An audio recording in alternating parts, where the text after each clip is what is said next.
The new Apple Pencil. Who is it for, and is it the right tool for your job? This is MacVoices. Today's MacVoices is supported by MacVoices After Dark. What happens before the show starts and after we sign off? Informative, fun, and completely off-script conversations. That's what. MacVoices After Dark is an exclusive benefit for our Patreon subscribers. Sign up now at patreon.com/MacVoices. Welcome to MacVoices. This is the talk of the Apple community, and I'm Chuck Joyner. Folks, it's Tuesday night. It's MacVoices Live. We are live on YouTube at youtube.com/MacVoicesTV. We do this every Tuesday night, 8 p.m. Eastern, 5 p.m. Pacific, whatever time that is, wherever you are. You should be here. But if you're not within the sound of my voice, you can be next Tuesday, whenever the next Tuesday is for you. So mark your calendar, get in here. The chat room already has a bunch of our friends in, and more will be showing up, I'm sure, because look at the panel we have. It's kind of an amazing panel. At least the pre-show is amazing. Let's put it that way.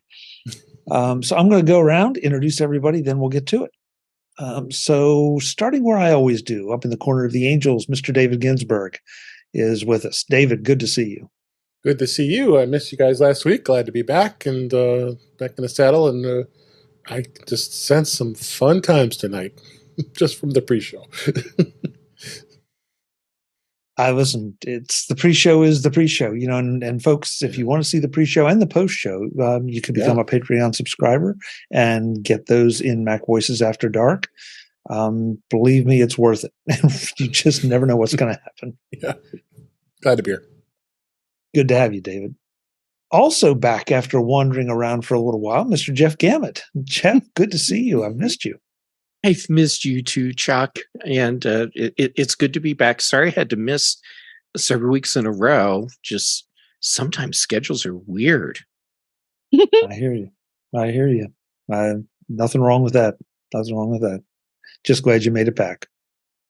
Yeah, I finally found my way. Brian Flanigan-Arthurs is here, and it looks like he's a symphony in black and white. Yeah, a little bit. Yeah, I'll say. The stripes and the checks. Yeah, that's keep you on your toes today. Yeah, really. It makes me want to go play checkers for some reason. Is that a euphemism? No, stop that, Jeff. It is now. It's now. Oh man, this is why I love you, Kelly. Oh, I love you, Jeff. Jim Ray is here, sporting a brand new camera. Jim, good to see you as always. You look sharper tonight for some reason. He showed up tonight with extra focus. And a new camera. You missed. I got a new camera, so Chuck and I both have new cameras. Yeah, and it's the same one. The maiden voyage of our cameras. So we'll see how it goes. Ben Roethig is here. I don't think he has the new camera, but he looks great as ever. Ben, good to have you. Good to be here, Chuck, and our exalted cast of panelists. Exalted is one word for it, yeah.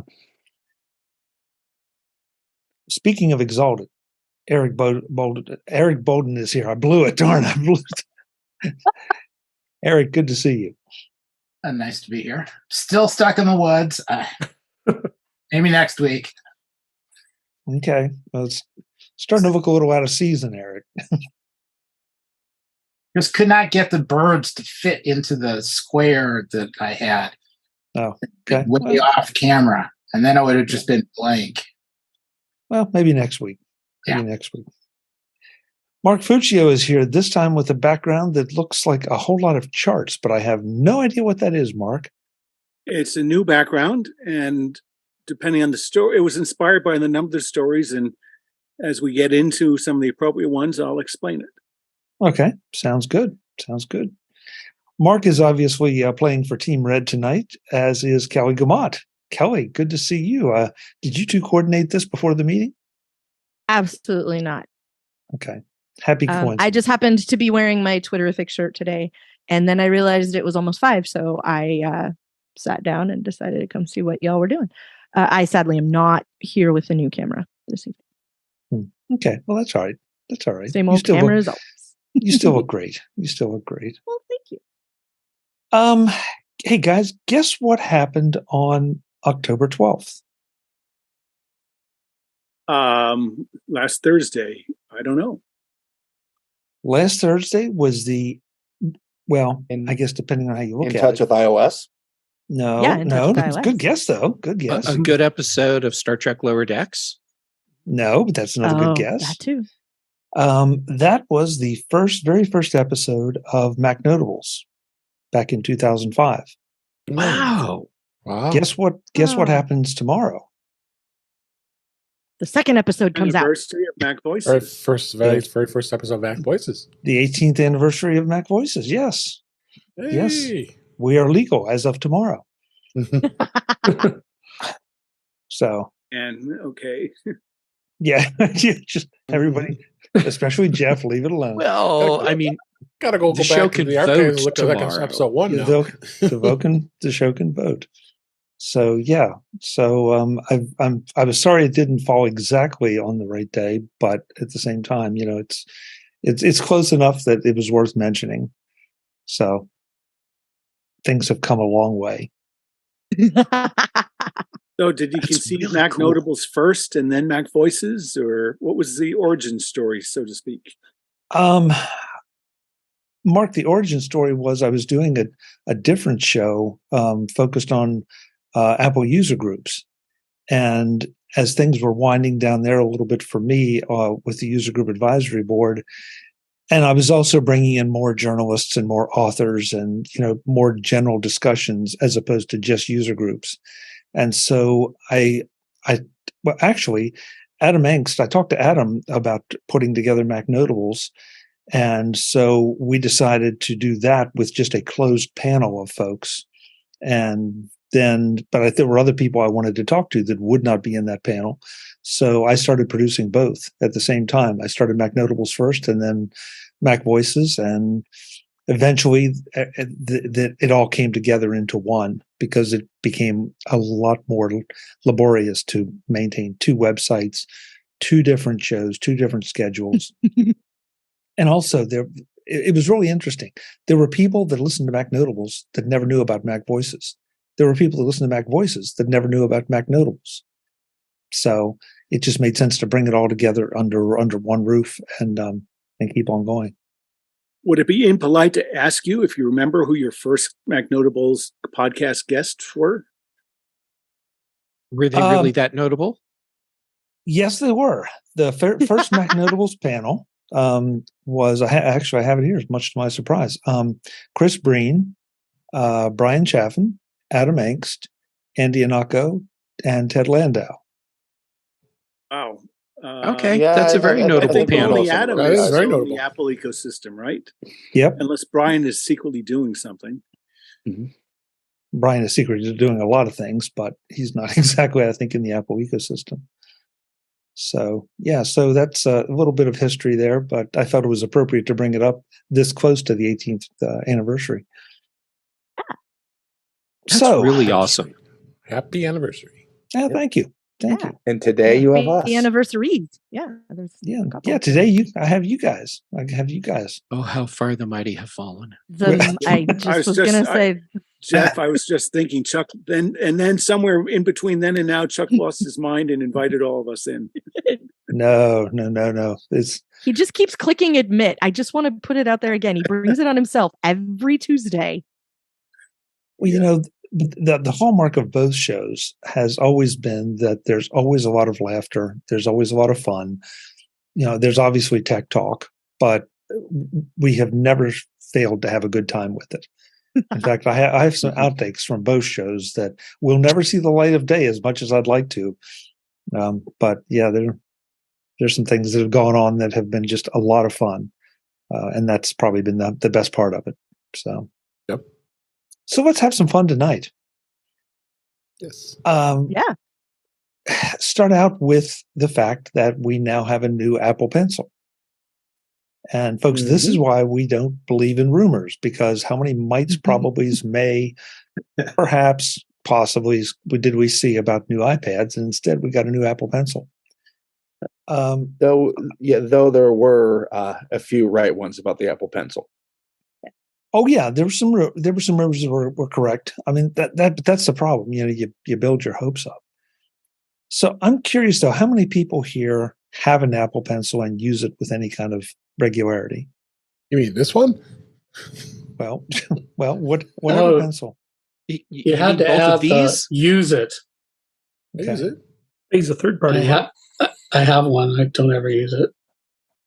Okay. I love mine. I use it almost every day. I do. I bought a digital planner for my iPad, so like a PDF, and I mark it up every day with, here's what I'm doing. I make note of time and like time for things that I'm working on at work, and don't forget this is the thing I got to have happen. And I scribble down. I use it all the time. Okay. Well, then we have Ben. Sorry, Ben. One other question. How many of us have a third-party Apple Pencil alternative? Mm-hmm. Sure, I have that too. Like a whole box. Don't anymore. Yeah. Okay. Well, actually, Ben, I want to get to that, but for right now, I'm anxious to hear what everyone thinks of the new Apple Pencil. SE. The iPad Pencil Air, because it's cheaper and only has one USB-C port. Oh, I see what you did there. That's really clever. So is this something that you could be tempted to add if you didn't have a pencil, or would you like it as a secondary pencil? Because Yes. from what I've read, there are some compromises on features. Of course there are. It's cheaper than the one that was the latest version of the Apple Pencil until yesterday. Well, Kelly, the charging part, the fact that it has to be plugged in as opposed to having the magnetic charging. It's both. No?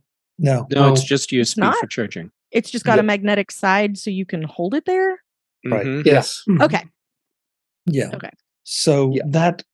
that's fine, but the functionality was the part that I was surprised at. It's also not pressure sensitive. Right. Exactly. Okay. Exactly. So, Jeff, I think you started and I interrupted you. What was I going to say? All right. Well, first, I'm not the target market for this new Apple Pencil, so it's not something that I'm tempted by at all, even as an extra Apple Pencil, because I need the feature set that comes with the regular Apple Pencil too. Pressure sensitivity, taps on the pencil, all of that. That said, this I think was an important product for Apple to release. They should have released it last year, but it was an important product to release. And I have seen I've seen several comments on social medias about what a disappointment the new Apple Pencil is, because they took away features for the new generation. Just so everyone gets this, this is not a new generation Apple Pencil. This is a lower cost Apple Pencil targeting a specific market. It's new only in the sense that they're creating a lower price product for a market segment. They're not creating a third gen Apple Pencil with this. Right. Right. So is this a feature or a bug that they also took away $50 off the list price? Feature. Also, it looks like they've taken away the ability to get it engraved. Free engraving on the normal pencil. They don't seem to have it as an option on the USB. I thought it was there. No, No. you can't engrave it. It doesn't have pressure sensitivity. It doesn't have taps on the on the pencil. Right. And does it work with the iPad 9? It works with every iPad that has a USB-C port. So iPad 9, no. So no. No, because that's Lightning. Yeah. So it doesn't work with the cheap pencil. Doesn't work with the cheap iPad. Yeah, you still got to buy the Pencil 1. Mm-hmm. Yeah. What if you have an adapter? An adapter, to charge it. It doesn't matter about the charging; it's not compatible. It's still not compatible. Okay. It won't work with iPad. Yeah. Oh well. Yep. as Subtle the recent upgrade. market for this, I have to say, this very might well replace the thing that I just showed, because this is going to have guaranteed Apple supported features, guaranteed, well, at least a little bit guaranteed better build quality. I mean, it's not going to be for the artists, but it's for people like me who have no artistic ability, will never use pressure sensitivity, don't need to change tools with a secondary button, and quite frankly, would be much more apt to buy a Logitech crayon than I ever would the Apple Pencil 2. I mean, number one, I'm guessing Logitech probably sold a lot of those at Apple stores. Yep. Or through basically the Apple Store through education, or Apple's got some kind of other information on third-party alternative sales, and saw there was a big enough market for essentially non-artists in the pencil arena that they made a go of this. I think the reaction to this is a thing that we've talked about before, because I know it's a thing I've pointed out, which is if you are someone like Jeff, who the point of the pencil, or the crayon is the pressure sensitivity and the being able to have it be wider and thinner and be really detailed in response like that. If you are somebody who looks for something very specific out of that pencil, this pencil isn't for you. They still make the other one, and they still make the other one. You can toddle into an Apple store and buy one of those today. And, not for you doesn't mean it's not for anybody. And that's, again, we are getting that reaction, which is Apple didn't build a brand new Apple Pencil just for me. Therefore, it is hot garbage, and they should close the doors and return all the money to the shareholders. We get that all the time. And, this is another one of those products that makes me feel like, exactly like Ben said, like there is a use case for people who just want to be able to take a pencil, take something, pencil, pen-like, a writing implement, and use it on a screen and call it good. And there are a lot of people who probably want that, but don't want it for $130 worth of desire. And, not everything is $130 worth of desire. $70 worth of desire makes that a little bit more appealing for a lot of people. And I think this is another one of those instances where we're just seeing that, the deep down Apple nerd and the people who are really demanding of their technology, aren't the people this is for. I don't know why they called it, once again, Apple has named something, sort of made a poor naming decision with a product. Because the SE is like a known quantity at this point. We had iPhone SEs for, a couple of iterations, and, that makes sense. People know what that is. It's current, but it doesn't have the high end trim package of, the Pro or the Pro Max or whatever.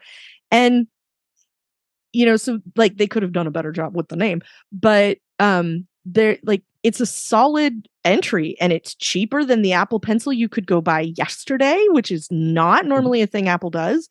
I think the slide the cap open and plug the USB-C cable into it is really cool as an idea.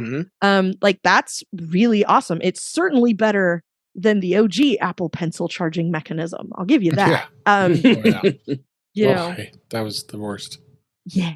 It still is. I'm still mad about it. That is the worst, I should say. Yeah. It's present tense. You can still buy one of those, remember? Yeah, yes, you can. So it's weird that it has a bad name, but I think there are a lot of people who will give the pencil a second look who would not have before, for the price, for all the bells and whistles. Like, I don't, I think a lot of people probably said, I don't draw things, so I don't need a pencil. I can use this $10 thing I found on Amazon because I don't need any of the pressure sensitivity and the pixel perfect response and all of that. Like, I'm sure there's a number of us who have like a little cup holder with a whole bunch of other Apple Pencil like items in it. and that's, because that goes back to even before there was an Apple Pencil. We all had a stylus or 2 or 8 that we were using regularly. And, I think there's absolutely a market for this. These are the same people who buy 12.9-inch iPads and don't understand why anyone would want a mini and just think it's like the dumbest product ever, right? Like, there are people whose perfect use case is the little one. Oh, there's a lot. I mean, in the corporate environment, I see it all the time. I think this is a pencil that could definitely appeal to those folks. You talking CEOs and senior managers. I mean, we're getting iPads with pencils all the time. Why do they? I mean, again, the corporate world doesn't tend to worry too much about that much of a drastic expense because we're only talking about not a big jump in price in that world. But I still think that this is a perfectly capable pencil in that case. I'll probably end up buying one just because I want to try it, and I'd probably be able to get one to try it when making recommendations. For science.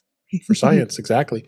But I think it's something that Apple's got into this market, so now we've got a mid-level pencil now. But someone like Jeff, definitely no one. The pressure sensitivity is huge, and that's not going to be for you. And so some of those third party, you're going to talk about the third party pencils. Some of those are probably very similar to that. But like I said, Ben, for you, it's something that because you're not an artist, and nor am I. But I do like I obviously have the pencil too, and I do like it because I like the way it feels, the way it writes and. But yeah, I think it's good. Apple did this. Ben? Just to sum up what I just said internally in our chat, the USB-C Apple Pencil is a business tool. The Apple Pencil 2 is an art tool. There you go. Yeah. Sorry, I missed that. I wasn't looking at that when I made my comment. Yeah, well, and that's probably the best differentiation I've seen. Because Ben, I'm not sure. I'm going to throw into both our chats an Amazon link. This was a knockoff that I got because I had an Apple Pencil, and I gave it away to someone who was going to use it, get a lot more use out of the actual functionality of it. Yeah. This is a knockoff. I'm not even sure how to pronounce the name. But it is $28.99 right at the moment, and you can get 15% off that. It comes in colors, and it does magnetically charge, but that's its only claim to fame. But it's all that I need. Vista-like, I think it is. Yeah, Vista-like or something like that. Nothing I've ever heard of. But it does what I need. But in the pre-show, we were talking about our Jim's new camera and my new camera. And we were talking about just it's the right tool for the right job. Mm-hmm. And this is the right tool for me. It sounds like it's the right tool for Ben. Eric, you came up though with a completely different angle on it as far as the cost of it and how protective you would be of it. Yeah, the new pencil, I'd be willing to loan out to somebody if they needed a pencil for a meeting or to borrow or for a weekend. The pencil the old one, it's too expensive. I'm not willing to just hand it to somebody and have it or maybe not come back. I've done that before, and I'm not doing it again. This is my new pencil to replace the one that somebody has somewhere. Oh well. But that's not a problem I've ever run into because there are not that many people necessarily that I've worked with that bring iPads to meetings. So we've got a bunch of people that use GoodNotes, and they have the class slides and PDF, and they use it kind of like with overhead projectors. We're doing the class on a page. You can write comments and draw arrows and emphasize formulas and stuff. And then you go to the next page, and at the end of the lecture, you can just take the entire thing and flatten and email that PDF off to all the students. which basically is the class notes from the lecture. So it works pretty well. Yeah. Brian, you're an Apple Pencil user, but it sounds like you're also a knockoff Apple Pencil user. Yeah, you know what? Actually, no, just the knockoff. The regular Apple Pencil was something that I found that with my needs, I didn't need that functionality. So similar to the one that you had mentioned earlier, the one I got, I think it's approximately that price as well. Yeah, I think with a $10 coupon code, it comes to like $20. And that's served me just fine. There's a lot of them out there. Like, I think, I mean, each of you have a different one. I know a couple of other people who have non-Apple branded pencil-y sorts of things, that are the same sort of, like, it's white and it's magnetic and, and it's pressure sensitive and, or not, and, blah, blah, whatever. And, there's a whole lot of that out there. Like, if you go search, Apple Pencil or iPad stylus on Amazon, you're going to get a bunch of stuff from companies with names you can't pronounce. The ones you guys talked about aren't the only games in town either, and like, right. even like officially, like at the Apple store, you can buy one that is made by Logitech. You can buy a Logitech crayon instead of an official Apple Pencil to do a whole lot of what you want to do with your iPad. So I think this is also interesting because it means they were listening to people who said, I don't need all the stuff that an Apple Pencil does, so I don't have one at all. And now Apple has an option for that. So, I also wonder if part of it is you don't know what you're missing out on unless you have it too. Because if you walk into an Apple store, Apple's very good about having devices available to try out, to test out. But who's going to be sitting there for hours and hours on end using that same pencil to really get the functionality out of it and to use it in different aspects of your work or personal life? Yeah. If I was able to buy something on Amazon, sight unseen, never tried it before. I figured worst case scenario, I could still get that $20 back, mail it back to Amazon. Right. And I suppose you could do that with the Apple product as well within a time frame.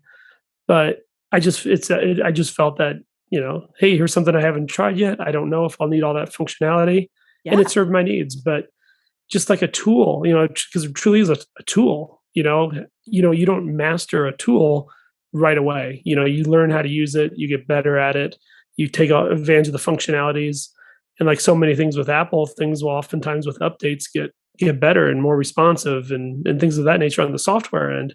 Too, the different ways and reading about how people use them and so forth. So I don't know, maybe it's one of those, I just don't know what I don't know.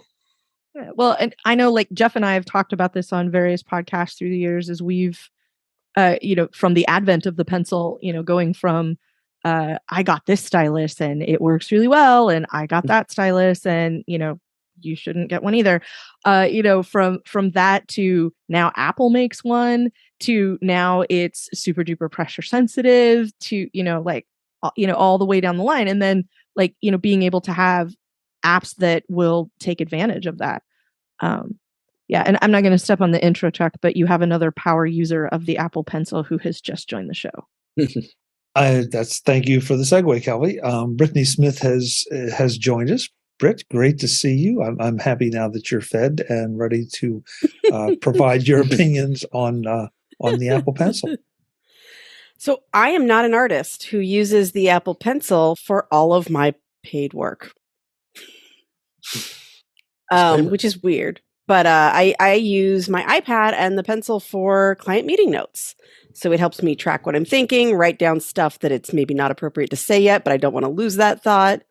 Those sorts of things. And I do a lot of planning with my Apple Pencil and use it like a whiteboard I can carry around with me. So for me, the magnetic charging and the fact that it's always stuck there next to it are the ways that I know I can always use it. So those are the things for me that this new one is missing. But actually, the one Chuck mentioned that sticks to the side and inductively charges might be fine. I didn't know about it until I was listening to you talk. Well, it sticks to the side. It doesn't charge. No, not the USB-C one. Chuck said he had one from Amazon or something. Yeah. Yeah. The link I put in the show notes that will inductively charge. So, but that's the only feature it has. Otherwise, it's just a stylus. It does come in colors though, which is critical. For some You people, always that know- is. You know which one is yours. Yeah, that's good point. Good point. I know which one's mine. It's the one that's beat up. That's true. Mark, what do you do with your Apple Pencil as far as within your workflow? I have two major uses for it. Number one, if I need to, take handwritten notes, I use that, with the Notes app, and so and other apps. So I'll take handwritten notes using the pencil, and also I'll use it, as a navigational device sometimes, to click links and things on the page. I'm not an artist. I don't draw pictures, but so maybe in that regards, maybe this new pencil might be appropriate to me if I do an upgrade. But I'm pleased and satisfied with the one I have. I'm not sure about the pressure sensitivity and how that relates to the thickness of the handwritten script that it transcribes. So those are things I would try at an Apple store. But I'm happy with it. It's a nice peripheral. It clips magnetically on top of the iPad. So that's both convenient and inconvenient. Especially, it's inconvenient if you need to put it in a bag or backpack or something to transport it. But other than that, I'm happy with the device. Okay. And Jim, you said you don't use one at all? I own it, but I've never done anything other than play with it. And I'm not sure where it is right now. Yeah. If only you could say, "Hey, S lady, where's my Apple Pencil?" It's probably in my laptop bag over there. It's probably discharged. That's what's coming to the latest version of the Apple. It is probably discharged, and I even have a little charging holder for it, but it's not in the charging holder. This Mac Voices Live panel is back next time to continue our discussion of the new Apple Pencil and where it fits into Apple's Pencil product line. That's next time on Mac Voices. I'll see you then. As always, I'm Chuck Joyner. Thanks for watching. Visit MacVoices.com for show notes and to connect with Chuck on social media. Get involved in our Facebook group or like our Facebook page, and get more out of your Apple tech with Mac Voices Magazine, free on Flipboard and on the web. And if you find value in it all, consider supporting us through either our Patreon campaign at patreon.com/MacVoices or making a one-time donation via the PayPal link on our front page and in the show notes of each episode. You will join these fine people who help bring you Mac Voices each month. Advertising handled by Backbeat Media at backbeatmedia.com. Bandwidth provided by CacheFly at cachefly.com.